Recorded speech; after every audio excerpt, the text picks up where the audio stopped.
Dans les années 1980, les politiques de gestion des migrations se sont durcies aux frontières extérieures de l'Europe, particulièrement suite aux accords de Schengen. Ces politiques visaient à lutter contre l'immigration dite irrégulière, perçue comme un risque pour les États membres.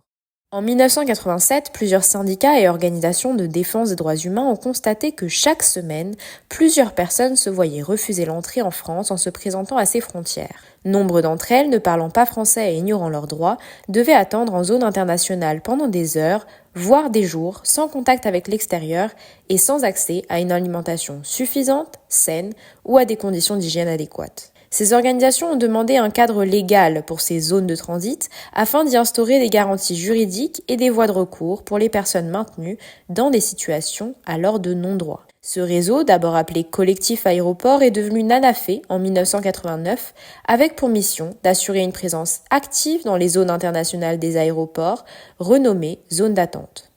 En 1992, après des condamnations de la France par la Cour européenne des droits de l'homme pour avoir illégalement enfermé des personnes dans des conditions inhumaines, la loi Kiles a été adoptée pour encadrer juridiquement ces zones d'attente.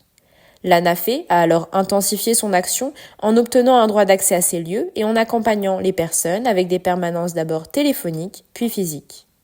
Avec la réintroduction des contrôles aux frontières intérieures terrestres, l'ANAFE a élargi son champ d'action aux situations de refus d'entrée et de privation de liberté aux frontières de l'espace Schengen.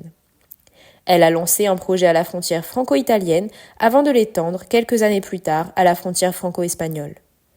Les principales revendications de l'ANAFE sont la fin de l'enfermement des mineurs à la frontière et de leur renvoi forcé, un droit à un recours suspensif et effectif pour tous les étrangers, la mise en place d'une permanence d'avocats gratuite et accessible à tous.